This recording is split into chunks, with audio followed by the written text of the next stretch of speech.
el día lunes publicó en 2 partes una denuncia llamada El Gran Reparto, donde especifica las razones o la historia más bien del llamado reparto de instituciones públicas y de hospitales. Buenos días, primero para confirmar si estamos bien de audio y video, licenciado Villavicencio, ¿cómo está? ¿Cómo está? Dígame una cosa, ¿a raíz de cuándo, a partir de cuándo comienza a generarse esta trama que usted narró, usted y sus compañeros narraron en esa edición del día lunes y que ya está pues regada en todas las redes sociales? ¿Cuándo comienza esa relación que termina en la entrega de hospitales e instituciones públicas con el bloque de Alianza País y otros asambleístas? Estas 2 entregas realizadas antier son parte de 8 reportajes publicados en los últimos 2 años en una alianza con la Fundación Bilojas, Periodismo de Investigación y La Historia. Estamos hablando de colegas como Marlon Puertas, Cristian Zurita y quien habla. Esto simplemente para precisar que no es un trabajo nuevo, no es un trabajo reciente, es un trabajo desde hace 2 años. Una de las primeras notas publicadas fue aquella relacionada con la construcción de los hospitales del Seguro Social en Manabí, en Machala, en Guayaquil y en Quito, en época del señor Richard Espinosa, donde se ha puesto en evidencia que había enormes sobreprecios. Ahora, en este momento, en esta encrucijada de la pandemia del coronavirus, han estallado estos nuevos gravísimos acontecimientos, que no son nuevos, reitero, son viejos. Y la gran pregunta de la ciudadanía es, ¿quién entregó los hospitales o quiénes están atrás? Intentamos responder y en parte estamos respondiendo a través de estas 2 entregas y vendrán otras entregas en los próximos días. ¿Qué es lo que hacemos con esta entrega, con estas 2 entregas? Ubicar que el centro o el epicentro del poder donde se decidió estos acuerdos para transferir poderes a determinados gestores y administradores de hospitales y otras instancias está en el epicentro de Carondelet, en la llamada Mesa Chica. Esta Mesa Chica, que todos los ciudadanos tienen una en su casa, pero sin poder, esta Mesa Chica tiene un enorme poder, y en esta Mesa Chica hay algunos protagonistas grandes, ¿sí? Esta mesa está dividida. Aparecen ahí, entonces, en el reportaje, personajes como Santiago Cuesta Caputi, quien con su propia voz ha señalado tener un enorme poder transferido por el presidente Lenín Moreno, su amigo de hace 40 años. Es decir, él mismo incluso ha confesado que es testigo y que sabe que se han pedido hospitales. Este señor manejó un enorme poder y sigue manejando poder. Por ejemplo, uno de los instrumentos de Santiago Cuesta, y que tenemos demasiada información, fue y sigue siendo el legislador ahora preso, Daniel Mendoza. Daniel Mendoza, de acuerdo con nuestra investigación, y eso sabe el país, fue el candidato de Santiago Cuesta, del grupo que representa a Cuesta para la presidencia de la Asamblea. Otro protagonista u otros protagonistas importantes que tienen una parte de la Mesa Chica, sin duda es la señora Romo, el señor Juan Sebastián Roldán, la señora Joana Pesantes y el señor Andrés Michelena. Entonces, estos señores que están comiendo en la mesa, es como en las familias a veces quieren entre ellos, se quedan viendo así, claro, no son homogéneos, ¿sí? Pueden ser hermanos, pero no son homogéneos, tienen contradicciones, y efectivamente estas contradicciones no solo se presentan al interior de la Mesa Chica, sino salen. Entonces aquí viene el otro grupo. ¿Cuál era el grupo que estaba apoyando la candidatura de César Litardo? Que era en evidencia, que era el grupo de la señora Romo, llamados Ruptura de los 25. En este proceso, en abril, de acuerdo con la información publicada, que es absolutamente confirmada, se realiza una reunión en el despacho de la ministra del Interior. En esta reunión va un personaje clave, que es el líder del bloque parlamentario Badi, el señor Eliseo Azuero. En esta reunión están otros personajes, como el señor viceministro de Gobernabilidad, Fausto Holguín. Y aquí se acuerda, de acuerdo con la información que tenemos, apoyar la candidatura de César Litardo y otros componentes inferiores o medios. Esto es importantísimo, porque ese día, de acuerdo con nuestra información, Eliseo Asuero le entrega a la ministra del Interior una carpeta. ¿De quién era esta carpeta? Esta carpeta era del señor René Tamayo. El señor Tamayo debía ser designado director general del servicio de contratación de obras llamado SECOP. El SECOP entonces aparece como la parte grande del pastel. Por eso no es que entregan hospitales nomás, es que entregaron contratos para la construcción de los hospitales. Entonces ahí están los hospitales de Manabí, el hospital de Bahía, el hospital de Pedernales, principalmente. Y mire usted, ¿quién gana la presidencia de la Asamblea? El candidato. Fernando, pero ¿cómo se da la conexión, por decirlo de alguna manera, entre Daniel Mendoza y el titular del SECOP, si quien presentó la carpeta fue el asambleísta Asuero, de acuerdo a las investigaciones de ustedes? ¿Cómo se da esa conexión? Porque en el mundo de los negocios, no importa el color que tengas, luego Daniel Mendoza se ajusta a los intereses, porque él es manabita, pues. Y en Manabí nadie puede hacer algo si no tiene el guiño o la firma o el visto bueno del señor Mendoza. El señor Mendoza ha llegado a controlar desde la gobernación de la provincia hasta la venta de papel higiénico en los urinarios. O sea, el señor Mendoza es el dueño y señor de la provincia de Manabí. Entonces, obviamente Mendoza, y hay documentos y grabaciones que tenemos, él es parte, él llega a ser parte de este acuerdo, ¿sí?, para el manejo de la provincia. Y las evidencias que ahora presenta Fiscalía corroboran toda esta investigación. En los chats, en las conversaciones grabadas, en las interceptaciones realizadas por Fiscalía al señor Franklin Calderón Cedeño, ¿sí?, que está preso, que se encuentra en la casa del asesor del señor Mendoza, perdón, del señor Giancarlos Benavides. Se encuentra $1.700.000 en efectivo y cheques. Incluso yo he publicado que esos cheques, facsímiles de los cheques, constan en el registro de dinero retirado de la cuenta bancaria de Ban Ecuador del consorcio Pedernales. Recuerde que el problema es que en marzo del 2020 el Ministerio de Finanzas transfiere 8.2 millones como el adelanto para la construcción de Pedernales, y en un mes van vaciando la cuenta, se llevan 7.3 millones y una parte de estos recursos encuentran en poder de los asesores y contratistas. Entonces, ¿qué más dicen estos chats y esta información de la Fiscalía? Que ese dinero y parte de ese dinero era para el asambleísta Mendoza, para otros asambleístas y para el señor René Tamayo, el recomendado por el señor Eliseo Asuero. El señor Asuero tiene que decirle al país la relación que tuvo desde hace décadas, cuando el señor Tamayo fue su financiero en la prefectura de Sucumbíos. Es decir, no es que el señor Tamayo apareció de la nada, es su amigo personal y trabajó con él en la prefectura de Sucumbíos.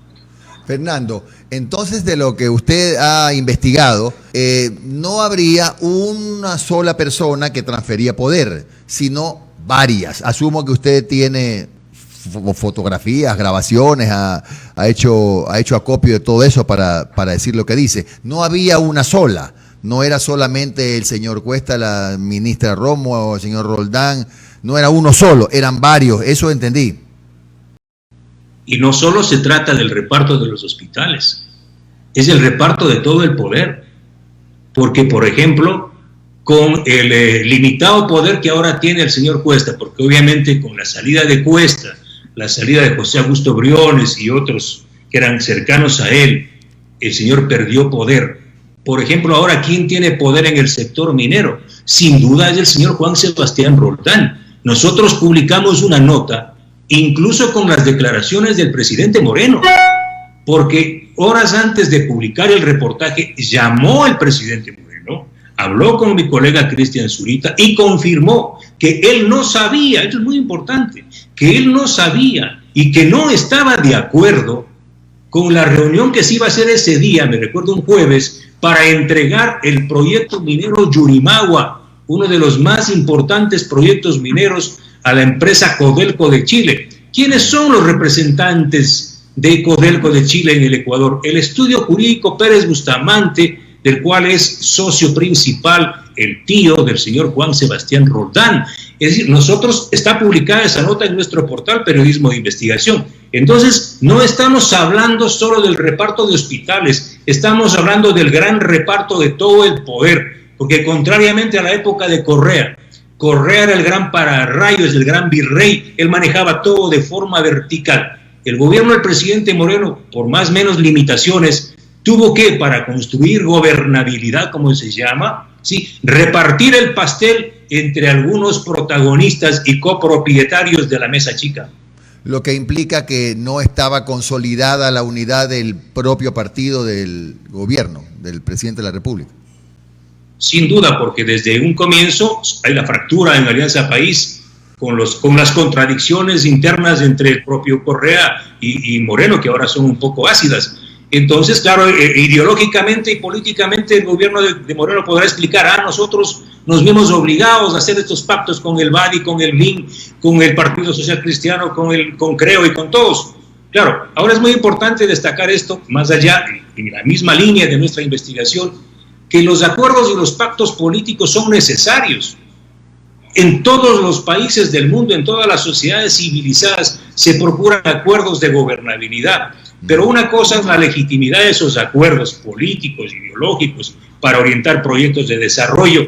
Y otra cosa muy distinta es poner en la mitad de esos acuerdos la transferencia del manejo de recursos a poderes locales. Mire, nosotros publicamos una carta, y pueden accederla, está ahí. Algunos asambleístas llegan a perder hasta el sentido común. O sea, firmar un documento, que un asambleísta firme un documento, ¿sí?, y se ponga hasta el sello de la institución donde reciben, pidiendo la dirección provincial del Seguro Social para un amigo suyo. O sea, usted sabe... ¿Qué asambleísta firmó eso, Fernando? Asambleísta de la provincia de Orellana por Alianza País, el asambleísta Zambrano. Está publicada la carta, firmada y con sello de recepción del Seguro Social. Pero o sea, eso no pueden hacer los asambleístas. Eso no los pueden, asambleístas solo legislan y fiscalizan. Ese es un delito. Ahora, ¿usted considera, Fernando, que el presidente de la República está o estaba en autos de todas estas cosas? No he escuchado manifestaciones al respecto recientes del presidente de la República, pero ¿usted cree que a lo largo de todo este tiempo el presidente de la República sabía? Bueno, él tiene la obligación constitucional, ética y moral de saberlo, porque si no, no puede ser presidente. Y él es responsable por acción u omisión. Es decir, él es responsable. Claro que a veces parece que no sabe, porque en un último episodio el señor Roldán tuvo que salir a aclarar que efectivamente él era responsable de haber escrito en el discurso que el señor Pablo Lucio Paredes estaba ahí, pero el señor Paredes ni siquiera había sido notificado. O sea, eso da cuenta de quienes manejan el teleprompter y quienes manejan la cuenta de Twitter y otros. Pero en esencia, constitucionalmente hablando, es el presidente de la República. ¿Quién puede decir que, por ejemplo, en el manejo de los hospitales de la provincia del Guayas, el señor Luis Gairala entró él como gerente? Usted sabe eso, Jimmy, que eso no pasa. Eso pasa por un acuerdo político, por favor.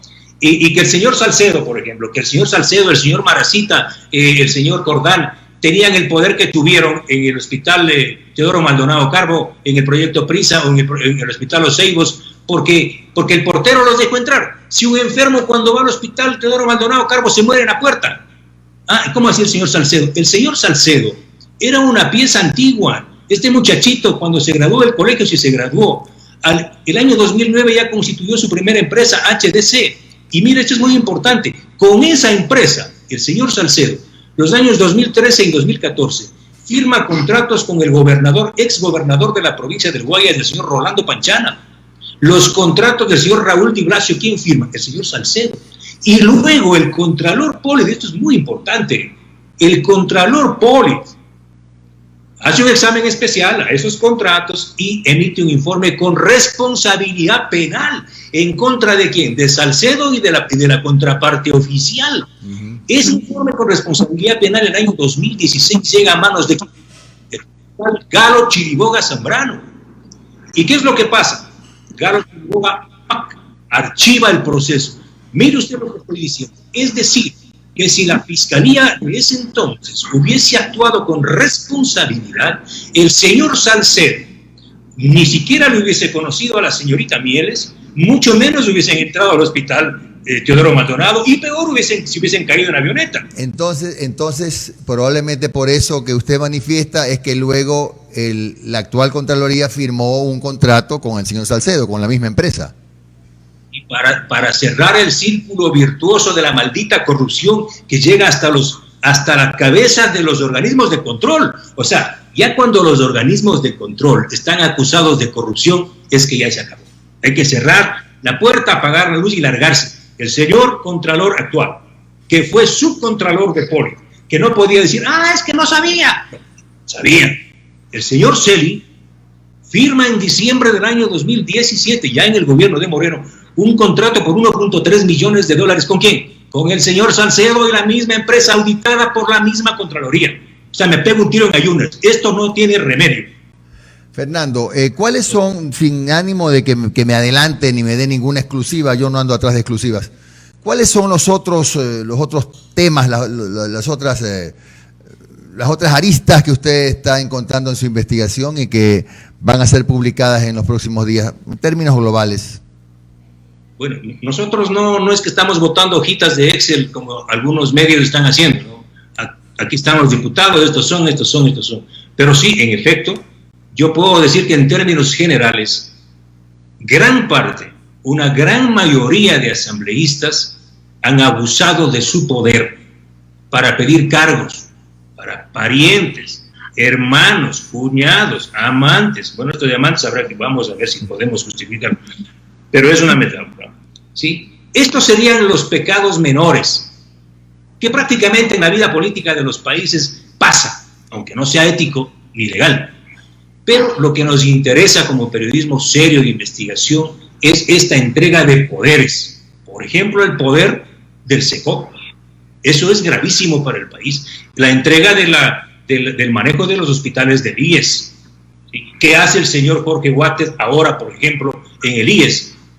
Nosotros acabamos de publicar, él fue director del servicio de contratación, él adjudicó el contrato de Chone, y sobre eso hay acusaciones e información que confirma que parientes de él recibieron en el orden de 4 millones de dólares.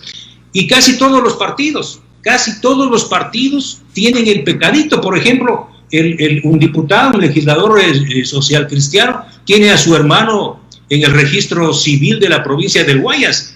¿Sí? Claro que no es la gran, qué grave, ¿no? Sí, pero bueno, también tiene que explicar, porque no creo que este funcionario llegó allá a través de un concurso de méritos. Pero reitero, nosotros estamos como periodistas muy interesados en los grandes temas, no solo hospitalarios, sino cómo se repartió el poder económico de este país desde la mesa chica. Fernando, como este programa es interactivo, unas 2 personas me han preguntado si usted está animado a participar como candidato probablemente en las próximas elecciones, o ha optado solo por continuar en su labor de periodismo de investigación. Si solo con el trabajo que hago desde el periodismo, tengo algunos al borde de un infarto y otros con urticaria. O sea, imagínense si me animara. Por el momento yo no he decidido nada, estoy aquí demostrando que se puede servir a este país cuando uno hace bien las cosas. O sea, un buen albañil aporta así, con su buena calidad, a su trabajo y a la gente. Un carpintero lo propio, un periodista haciendo las cosas. Yo me siento orgulloso de haber hecho algo por esta patria, nada más. Fernando, ¿cómo hacer ahora para que los asambleístas se fiscalicen ellos mismos? Porque el problema es que si usted manifiesta que casi todos están tienen algo, como usted ha dicho, un pecadillo, no sé si una comisión que está conformando la asamblea para investigar, pueda investigar lo que se ha hecho con absoluta transparencia, no lo que se ha hecho, investigar con transparencia lo que ha pasado en su seno. ¿Usted qué opina?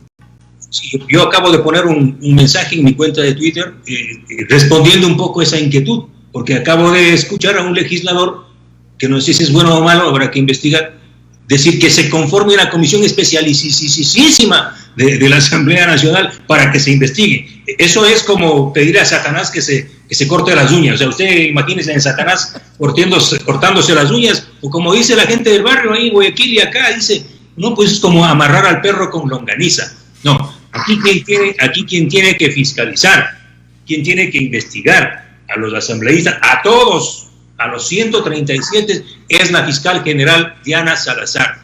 Tiene que abrirse una indagación previa, una investigación. Aquí hay graves delitos que han cometido tanto los legisladores que han negociado cuotas políticas, cuanto el poder que se dio y entregó cuotas de poder. Esto es un delito. Finalmente, Fernando, de toda la investigación, de todo el trabajo que ha presentado usted y lo sucesivo que va a presentar, ¿usted lo respalda si mañana la Fiscalía, por ejemplo, le pide colaboración y que entregue información con fotos, con grabaciones, con documentos, etcétera? Pero claro, como en el caso Arroz Verde, imagínense, nosotros dimos enter, yo estaba en el aeropuerto de Lima, di enter a las 7 de la mañana y a la tarde la fiscal, y yo hablé con la fiscal, le entregué documentos, igual mi colega Cristian Zurita. Es decir, hemos ido más allá de la línea del periodista. Por eso no me dicen que soy activista político, porque como nadie hace, como los asambleístas no fiscalizan, como la Contraloría no fiscaliza, al mismo periodista que investiga y todo tiene que ir a dejar a la fiscalía. Yo he entregado todo y por supuesto parte de mi contribución y de mi ética y de mi compromiso y de mis convicciones es facilitar toda la información a la fiscalía y a quien lo necesite.